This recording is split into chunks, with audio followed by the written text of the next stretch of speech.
Hello, good morning, students. Today in 12th class mathematics, we are continuing with exercise 6.1. We are done up to question number 9th, and today we are starting from question number 10th. Question number 10th में देखो क्या दिया हुआ है.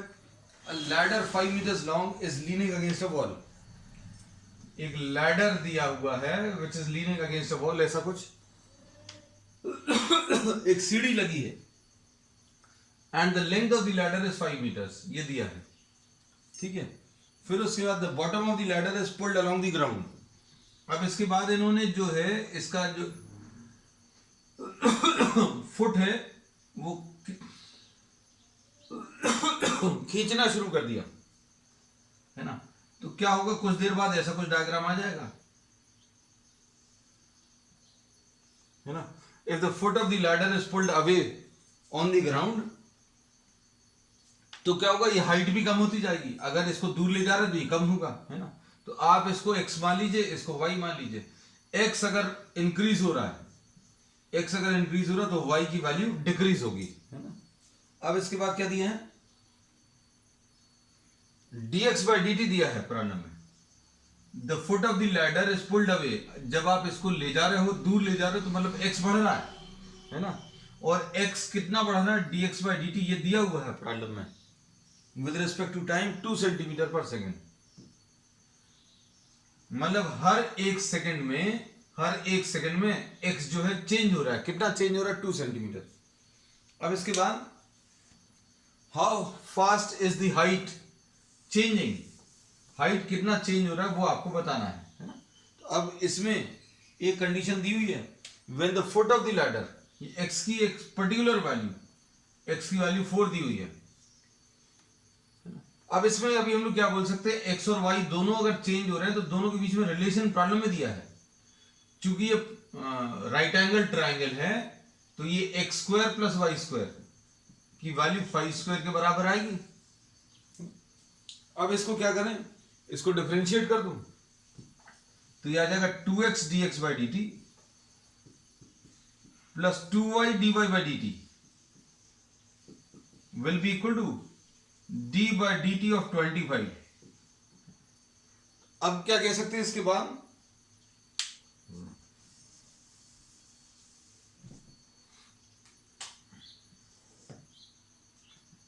x dx by dt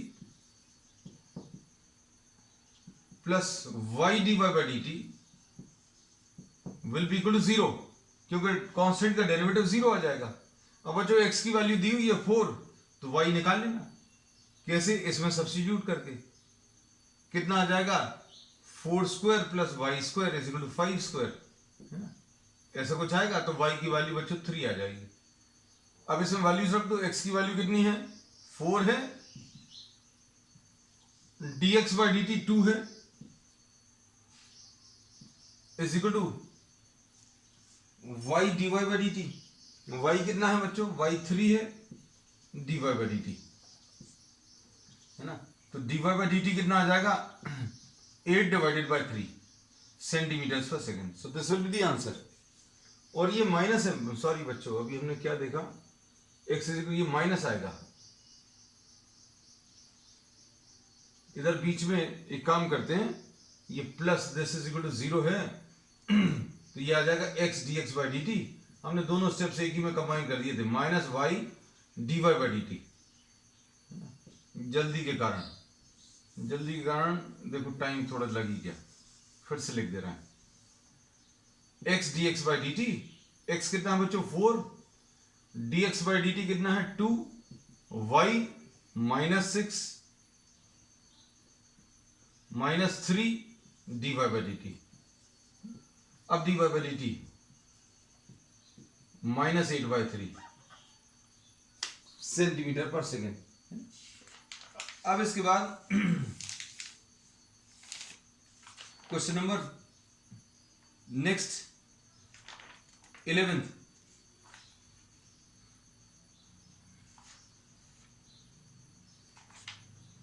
में देखो, question number 11th में, a particle moves along this curve. एक पार्टिकल जो है इस कर्व के ऊपर चल रहा है, कौन सा वाला, x³ + 2 है ना.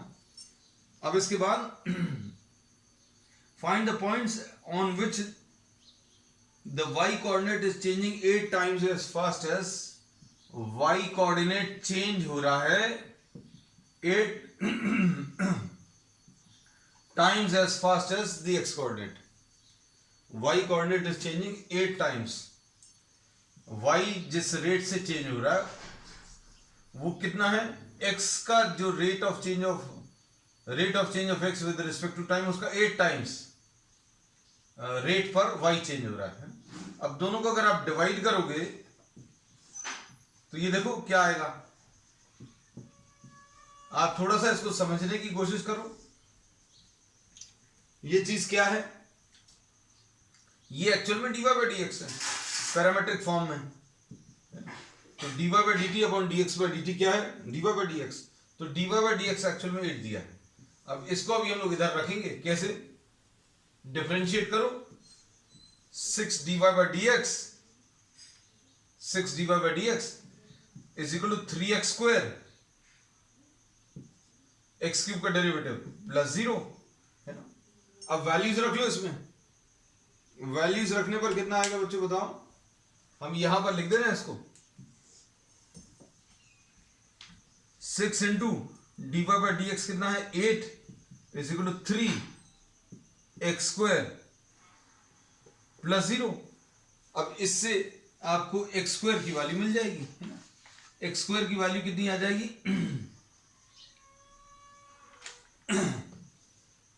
x स्क्वायर की वैल्यू 48/3 यानी 16.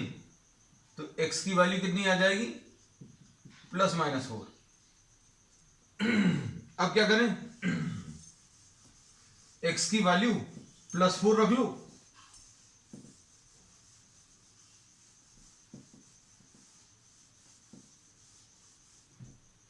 x की वैल्यू प्लस 4 रखो. इसमें 6y is equal to X cube plus 2 है ना. प्लस 4 रखोगे तो कितना आएगा? 4 क्यूब प्लस 2. एक्स की वैल्यू 4 रखी तो 6y is equal to 64 plus 2. y is equal to 66/6. 11/3 आएगा है ना. अब इसमें फिर उसके बाद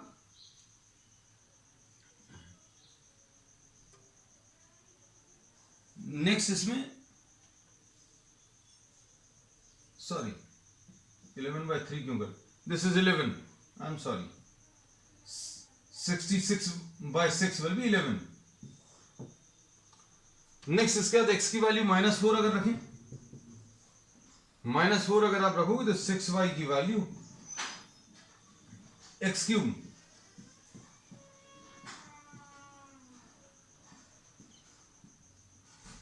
ये कितना आ जाएगा? -64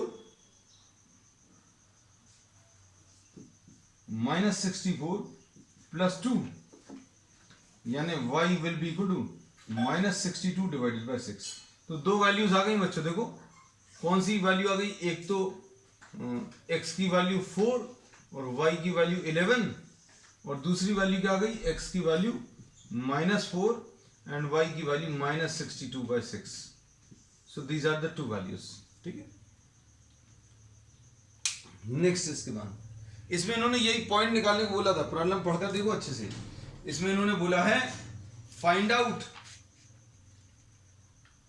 the points on the curve on which y coordinate is changing 8 times as fast at which the x coordinate is changing है ना. चलो अब क्वेश्चन नंबर 12 देख लो.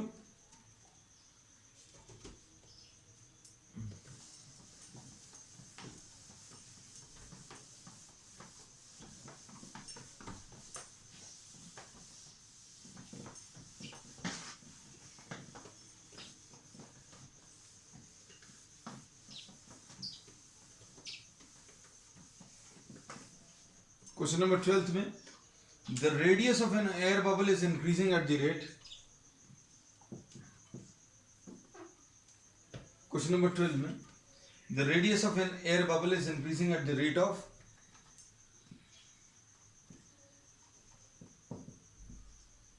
dr/dt की वैल्यू बच्चों कितनी है? Half centimetre per second.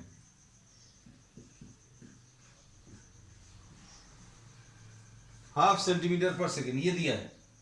The radius of an air bubble is increasing at the rate of half, at what rate is the volume increasing?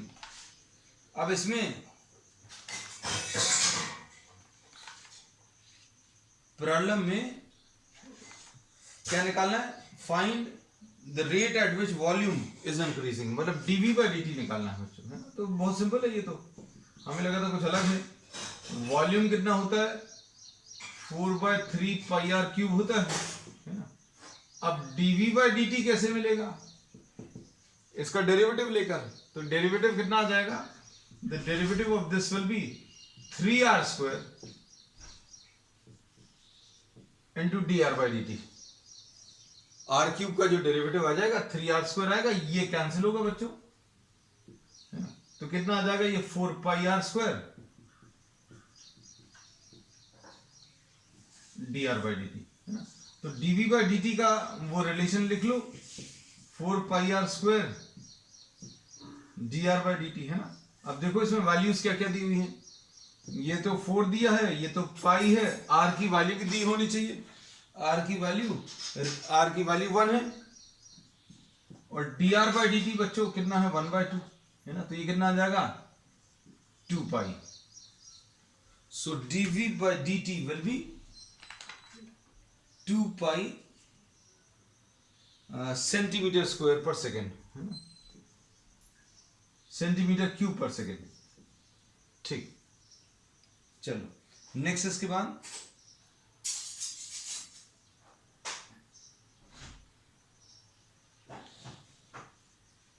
Next problem, question number 13। A balloon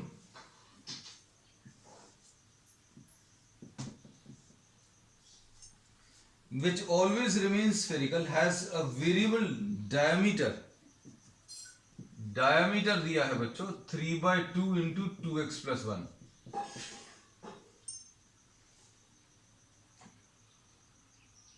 find the rate of change of its volume with respect to x। लो ये तो, और मतलब अब इसमें question जो है बहुत ज्यादा टफ नहीं आ रहे हैं आपको। इसमें वॉल्यूम dv/dx निकालना है ना, rate of change of volume with respect to x। अब इसमें रेडियस कैसे मिलेगा बच्चों? Radius will be diameter divided by 2, यानी 3/4, इसको 2 से डिवाइड किया तो 2x + 1 ये आ जाएगा। अब वॉल्यूम कैसे मिलेगा? Volume will be 4/3 pi r cube आएगा, 4/3 पाई आर क्यूब।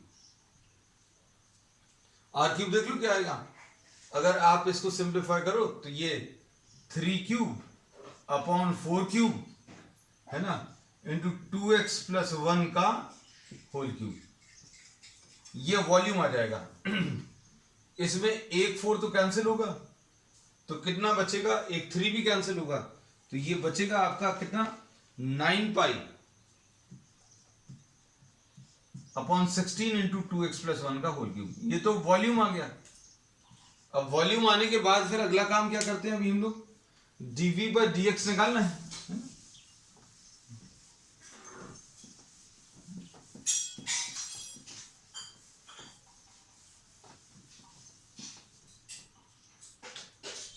dv/dx, अब इसमें बहुत ज्यादा मुश्किल नहीं है। ये कितना आएगा? dv/dx 9π/16 है इंटू d/dx ऑफ, हम इधर लिख दे रहे हैं बच्चों, चिंता मत करना, 2x + 1 का होल क्यूब।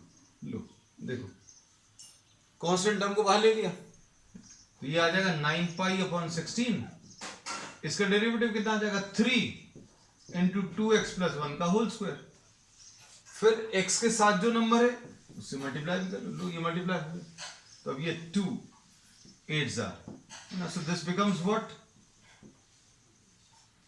27π/8 into 2x + 1 का whole square. So this is the value of dv/dx। चलो अब next question number 14।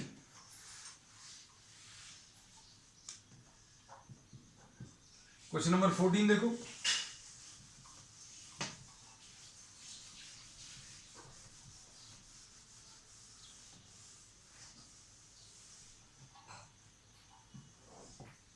Question number 14 में sand is pouring from a pipe at the rate of 12 centimetre cube per second. इसमें इन्होंने बोला कि एक pipe है, इस पाइप में से सैंड गिर रही है और सैंड गिरकर एक ऐसा कुछ कोनिकल, आपने देखा होगा सैंड को अगर आप गिराओगे तो कोनिकल शेप बनेगा, है ना। अब इसमें इस कोनिकल शेप में क्या बोला है, height of the cone is 1/6 of the radius, है ना। तो ये ज्यादा बड़ा सा ऐसा नहीं बनेगा, ये ऐसा, ये हाइट है और ये रेडियस है। प्रॉब्लम में इन्होंने कहा है height is 1/6 of the radius, ये दिया हुआ है प्रॉब्लम में। ये जो सैंड इसमें गिर रही है वो उसकी हाइट जो है 1/6 ऑफ द रेडियस ऐसा दिया है। How fast is the height increasing, dh by dt निकालना है बच्चों, और कब निकालना, जब h की वैल्यू 4 है। अब देखो, अब इसमें पता नहीं क्या क्या चीजें दी हुई, यहां से सैंड जो गिर रही है वो dv by dt, वॉल्यूम जो गिर रहा है 12 सेंटीमीटर क्यूब पर सेकेंड दिया है, 12 सेंटीमीटर क्यूब पर सेकेंड दिया हुआ है। अब इसमें देखो dv by dt मालूम है, वॉल्यूम कितना है, कोन का कितना होता है 1/3 पाई r² h, है ना। अब इसमें क्या करना है, या तो r को h के टर्म्स में या h को r के टर्म्स में लिख सकते हैं, लेकिन हमें dh by dt निकालना है, ध्यान से देखना, dh by dt निकालना है, इसलिए r की वैल्यू 6h रख लो, मतलब ये पूरा प्रॉब्लम h के टर्म्स में कन्वर्ट हो जाएगा। v is equal to 1/3 pi r की वैल्यू 6h का होल स्क्वायर इंटू h, तो v की value 1/3 pi 36h square into h, यानी v is equal to 12 pi h cube, ऐसा कुछ आ जाएगा। अब इसके बाद प्रॉब्लम में क्या दिया है पढ़कर देखो,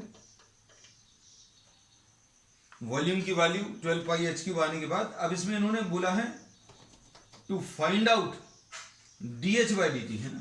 अब dh by dt निकालना बच्चों, देखो जरा, तो इसमें dv by dt निकाल लो, 12 पाई d by dt of h cube, तो dv by dt 12 pi 3h square dh by dt। अब dv by dt दिया हुआ है, देखो dv by dt 12 दिया है, is equal to 12 pi into 3, h की वैल्यू रखनी है बच्चों, देखो ध्यान से, तो h की वैल्यू कितनी है, h की वैल्यू 4 है, h की वैल्यू 4, तो 4 का square into dh by dt, सारी वैल्यू रख ली, एक 12 तो ये कैंसिल होगा, और dh by dt कितना आ जाएगा बच्चों, ये सब कुछ नीचे आएगा, 4 4 16, 3 48 पाई, 1/48 पाई, कुछ अजीब सा आ रहा है, लेकिन चलो देखते हैं, सेंटीमीटर पर सेकेंड, है ना, यही होगा हमारे ख्याल से, क्योंकि कैलकुलेशंस ठीक है बेटा। क्वेश्चन नंबर 15 देखो, अब क्वेश्चन नंबर 15 में the total cost in rupees associated with production is given by,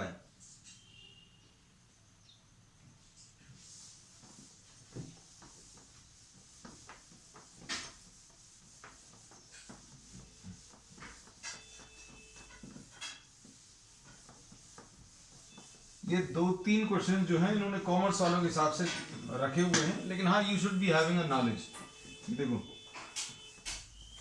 इसमें प्रॉब्लम में क्या बोला है इन्होंने, the margin the total cost, question number 15,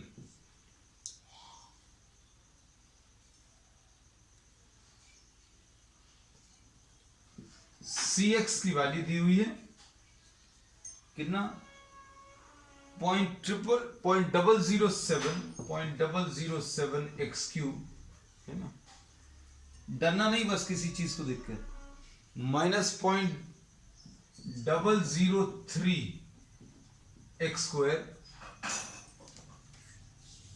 plus 15x plus 4000,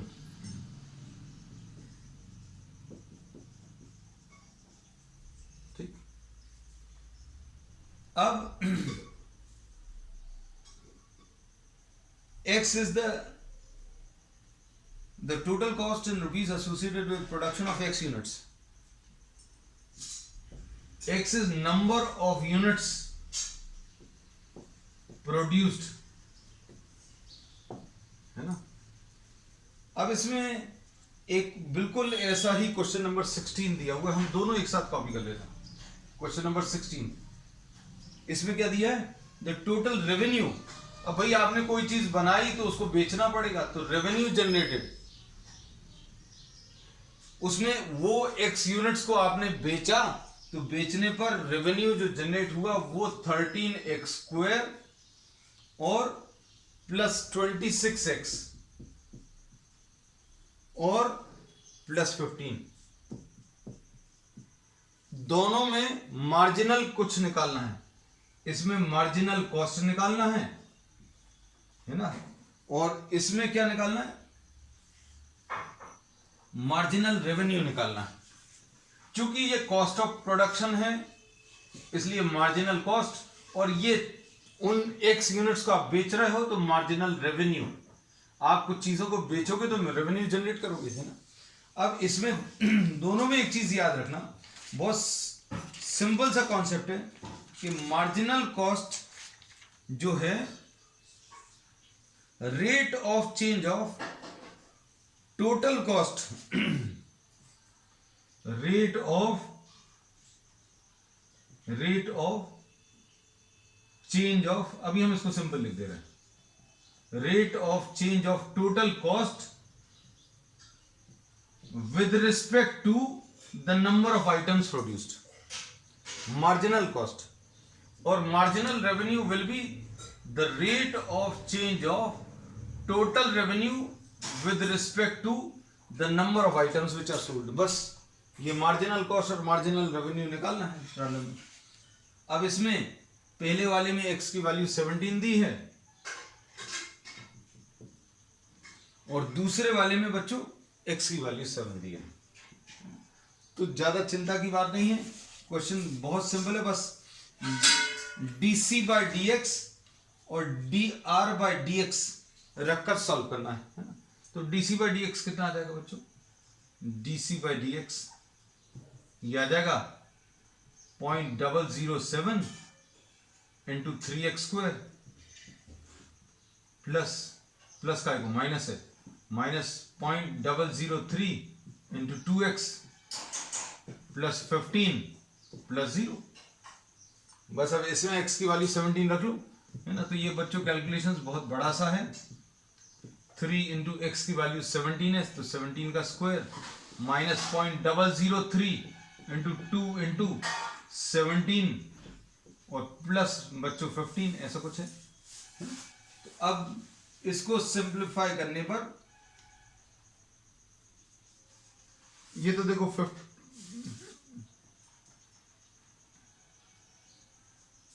numbers बड़े बड़े आएंगे, ये 289 आएगा, मतलब 290 लगभग 290 यानी 300 के करीब, 300 इंटू 3 यानी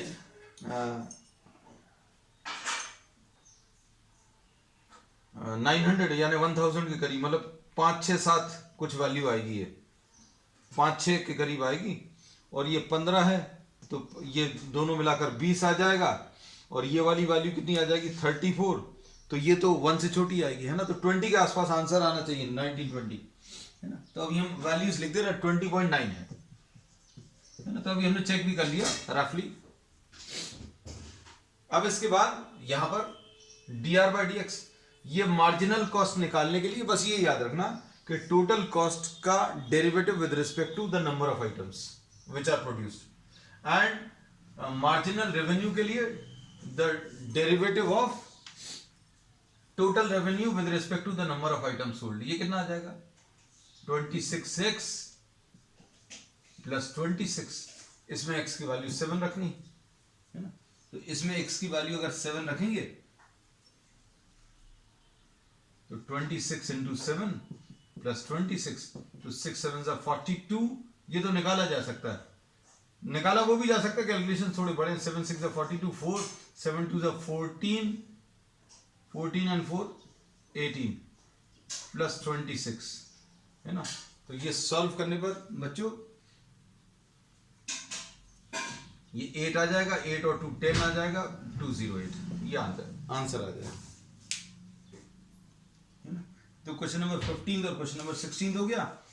अब 17, अब 17 और 18 जो है मल्टीपल चॉइस टाइप के हैं, है ना। तुम लोगों के लिए छोड़े, अच्छा नहीं रहने दो, कर लो। क्वेश्चन नंबर 17 देखो, इसमें the rate of change of area with respect to the radius. भैया एरिया पाई आर स्क्वायर होता है और d a by d r निकालना है, तो d a by d r 2 pi r आएगा।